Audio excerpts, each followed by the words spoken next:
Hey everyone, welcome to the Couples Academy show. My name is Hassani and I'm an infidelity recovery specialist, a marriage coach, and I'm the co-founder of Couples Academy. We are a private practice that works with couples who are in crisis, those on the verge of divorce, those impacted by an affair who are trying to figure out how to navigate through things. And for the last few years, we've been doing this show, coming on live on Facebook, on Instagram, on YouTube, really giving couples what they need to help change their situation around. We have been, for the last 2 weeks, in a series called Rebuilding Intimacy After Infidelity. And we are doing part 3 of how to restore emotional intimacy. And so we're going to dive right in and give you exactly what you need. Now, we've been talking about this emotional intimacy piece, but let's talk about why it's important to rebuild emotional intimacy, because if you don't have a working knowledge of why we're doing this, then the how will seem impossible. Emotional intimacy is crucial for a healthy and fulfilling relationship. Now, we know that. So it involves a deep sense of closeness and an understanding between two partners characterized by mutual trust, empathy, and emotional support. Now, these are the things that we typically had in the very beginning of our relationship, but because of disappointments and setbacks and challenges and miscommunications and misunderstandings and all the things that go wrong in relationships, we lose a sense of mutual trust. We no longer have an empathetic disposition towards our spouse. And so as a result, we don't provide the emotional support that our spouse is looking for and needs. And so now that emotional support is supplied by other people, family, friends, co-workers, associates, strangers, and that becomes the slippery slope that takes place. And so in this process, what we see is that when you establish emotional intimacy, it will help build this foundation of trust. It will improve your communication. It will enhance your connection. It will allow you to resolve conflict in a better way.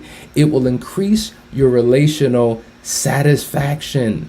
There's so many couples who are dissatisfied in their relationship, and they're pulling their hair out if they have any, and they're struggling, and their sense of hope, their sense of encouragement has been demolished, has been diminished, has gone away, because all they have are constant reminders of why things won't work. And so many people have almost attempted to give up, to throw in the towel, to call it quits, to try something new, to consider other options. And I want to let you know that if you feel like there's an emptiness, an emotional deadness in your relationship, it's not over.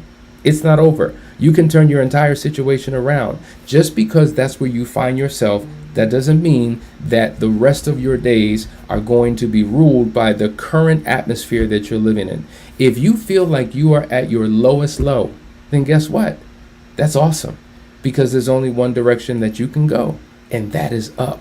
So many people are waiting for something to happen. They're waiting for a feeling to fall on them. They're waiting for their circumstances to change. They're waiting for a supernatural encounter from God to change things so that they can now get on board. It doesn't work like that. You stop praying for your circumstances. Stop praying for your conditions. Stop praying for your, there's nothing wrong with praying for your spouse. You want to pray for your spouse. But in this context, stop praying for your spouse to change without you making internal changes within yourself. You have the ability of changing your entire dynamic. It starts with you. And that's where we were over 20 years ago, on the verge of divorce, ready to throw in the towel, call it quits, and give up. We were at our lowest low. We didn't think anything was possible. There was no emotional connection in our relationship, but we knew that there was a possibility that things can change, not because we believed in each other, but because we believed in God. And we know that with man, things are impossible, but with God, all things are possible. So I need you to hold on to that hope. I need you to have a sense of inspiration. I need you to begin to go deeper and to listen. If you operate and act as if you cannot fail, then guess what? You won't. But if your deeply embedded belief is no matter what I attempt to do, no matter what I try, it's just not going to work. Well, guess what? It's a self-sabotaging belief that will impact how you show up. You become reactionary instead of responsive. There's a major difference. And these are the things that cause you to begin to wither away into the darkness, disconnected with no hope. And then what happens is we go from being close to being separated. We go from being in one bed to now we're on the edges of that bed, to now we're in another room, to now we're on different floors, to now we're in different homes. And guess what? That begins the slippery slope. And so every single step further and further and further apart, where we separate ourselves, is one step closer to divorce. And so you don't have to die within this relationship. This relationship doesn't have to die within this marriage. There can be a restoration, a transformation. There can be a raising from the dead. You can resurrect what has been killed or died in the relationship. So we're talking about this emotional intimacy. We went through open communication, right? We talked about that. We talked about the quality time together. Then we talked about expressing appreciation and affection.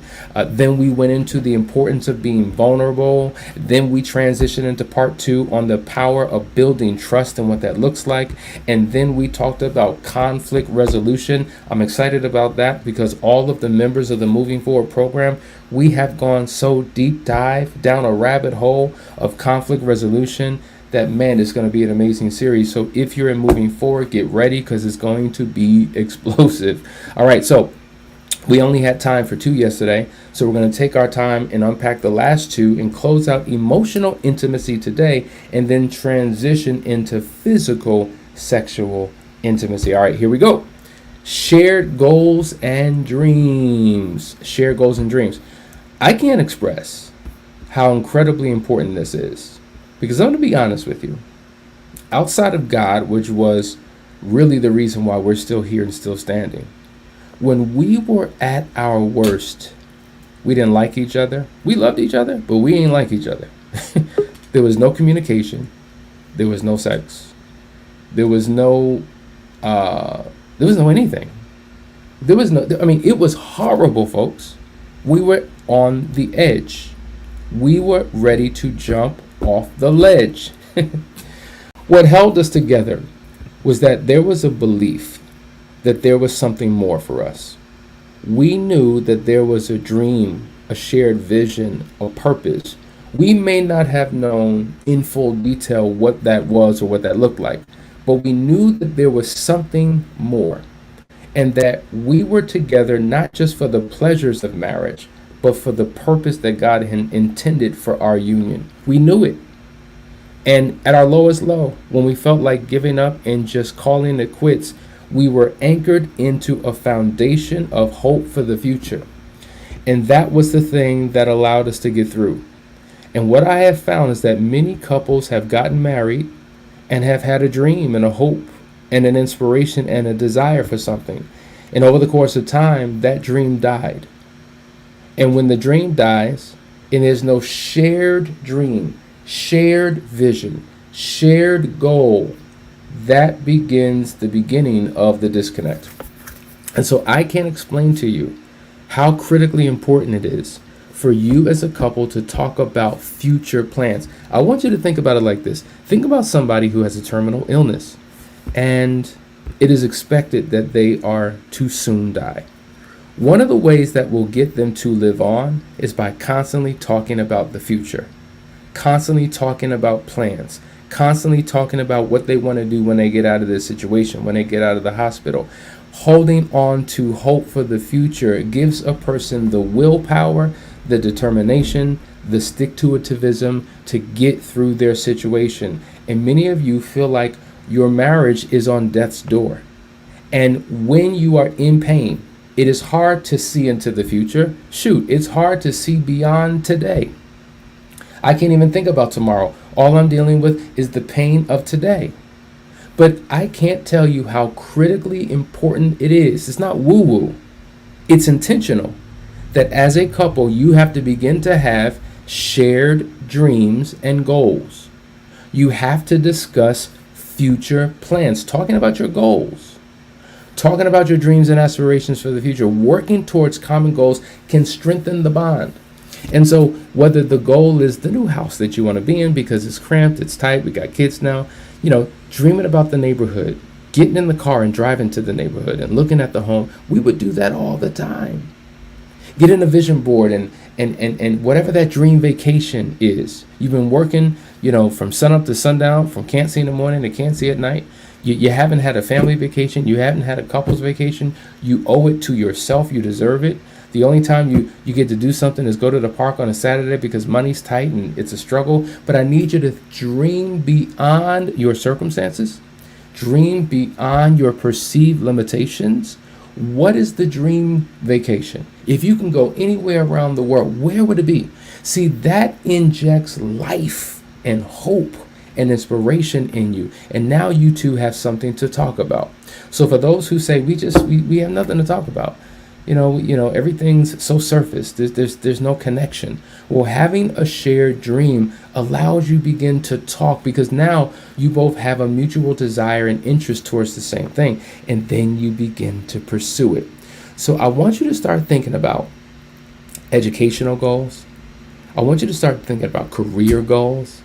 I want you to start thinking about family goals, marriage goals, dreams you want fulfilled. Think about the kids. Think about what role. And then I want you to close your eyes and begin to visualize. Because when you close your eyes, you're looking on a movie screen.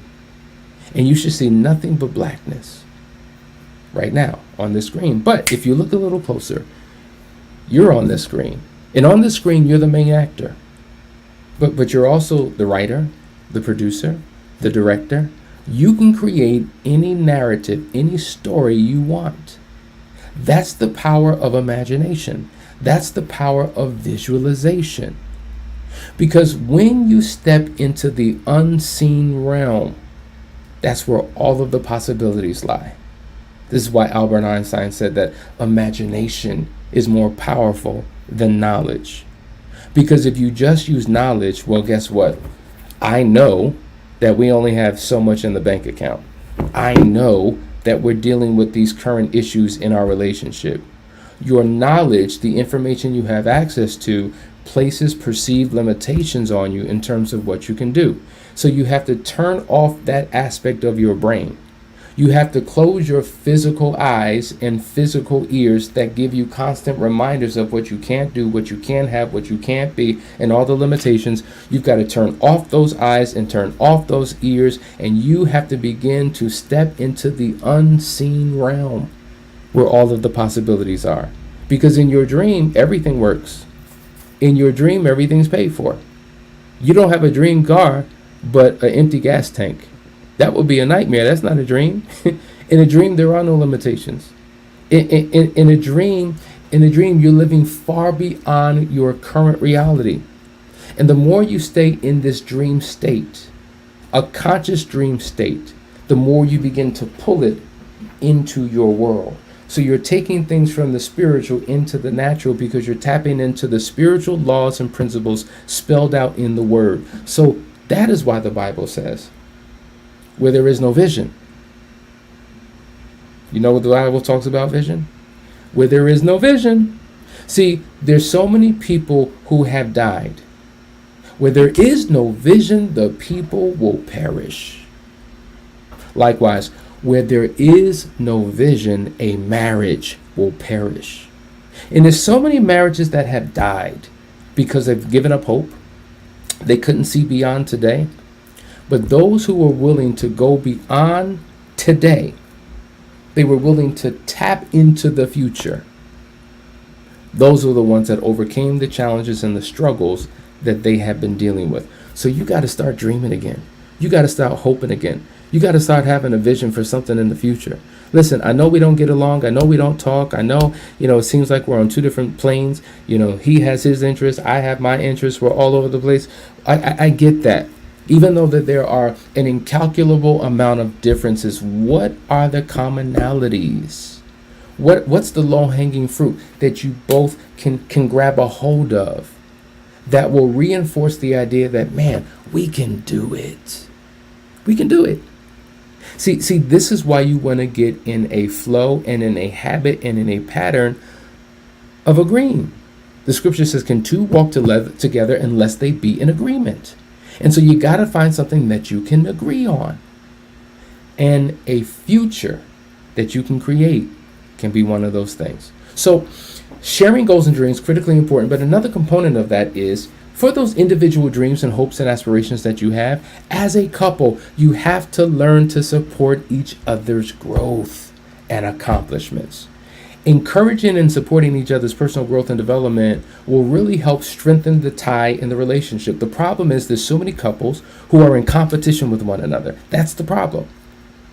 You got yours, it's time for me to get mine. As if we're two separate individuals, and as if my development and growth doesn't contribute to the collective whole of our relationship. It does. It does. So that's why I can't be or should not be intimidated by you. I shouldn't feel as if we're in competition with each other.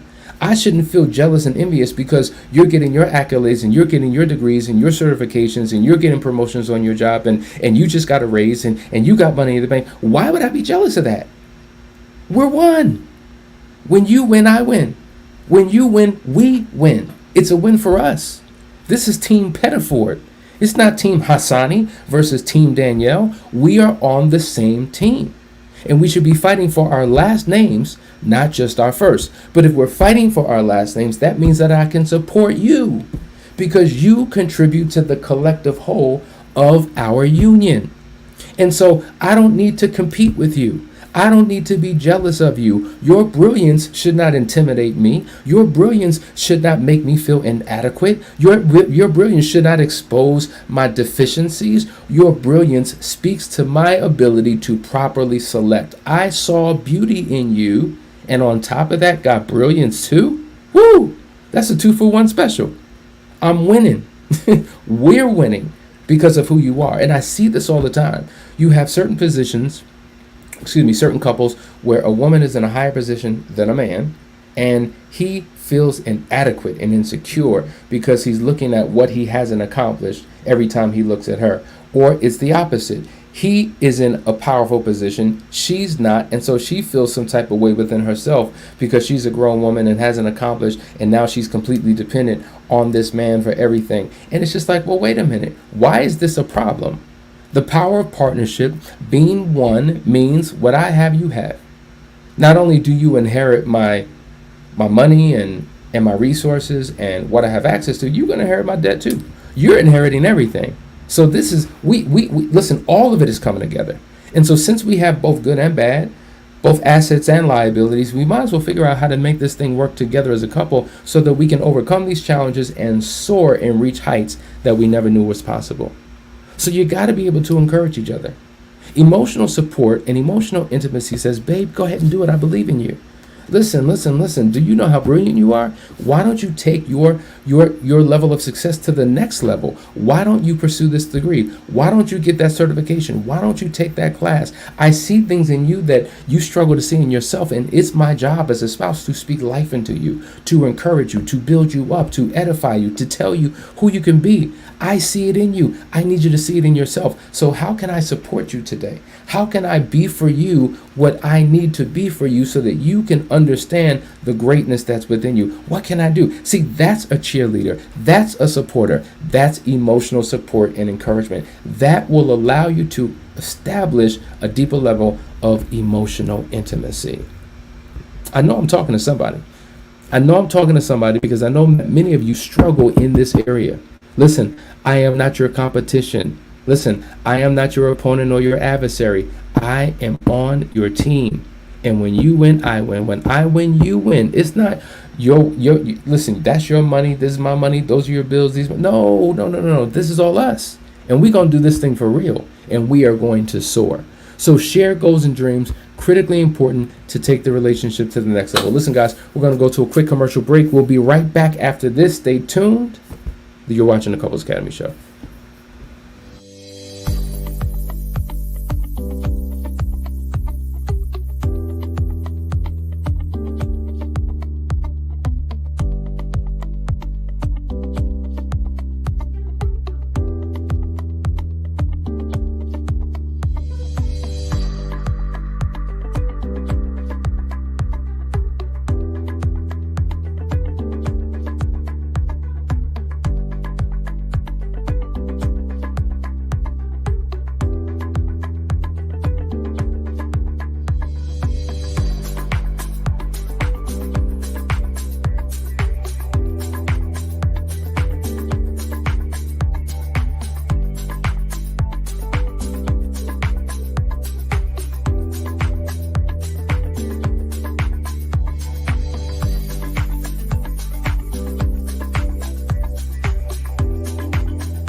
Hey guys, we're back here watching the Couples Academy show. What you just saw was a commercial for our last chance weekends, and this summer we have quite a few coming up. Actually, one that starts this weekend, June the 7th through the 9th.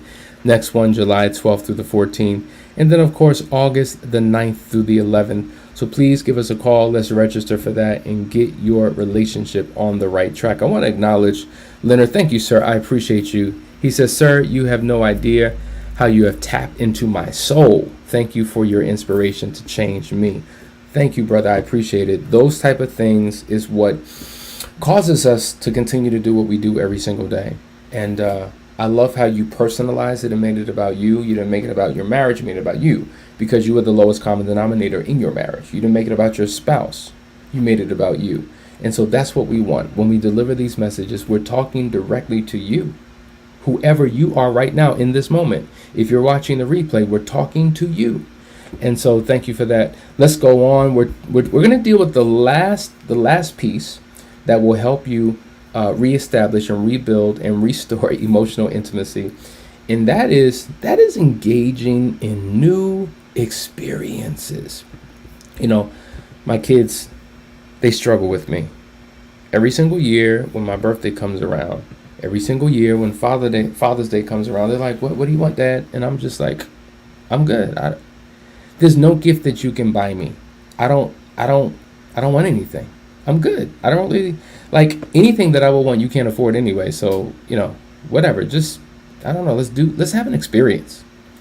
And so they've learned that buying gifts for me really don't have any value. Now, my wife loves gifts all day long. Gifts. But I don't. Thank you. Appreciate it. For me, it's about experiences, right? And so the reason why it's so critically important to create new experiences and engage in new and exciting activities together and sharing these experiences. Why? Because they create memories.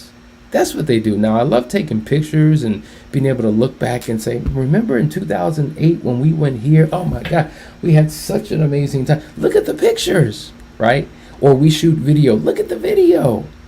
And creating new memories does it for me. It reinforces connection. So when we go somewhere new, I love buying something that represents where we went and what we did. That's a gift. Right? The gift of experiences. And what happens is normalcy sets in a relationship. When people say I do, somehow they give up this idea that dating is important.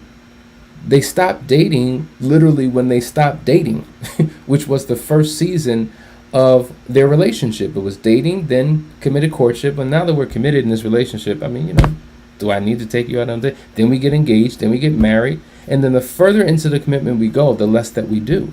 And you have to bring back that element because it's so critically important to enhance things. And so whether we're talking about new types of dates and new experiences, because if you go into the same restaurants, if you go into a movie theater every single day, then how boring is that? You want to inject something new and something different. And so when you get to experience things together for the first time, see, just if Danielle went to a restaurant she wants to introduce me to, that's cool.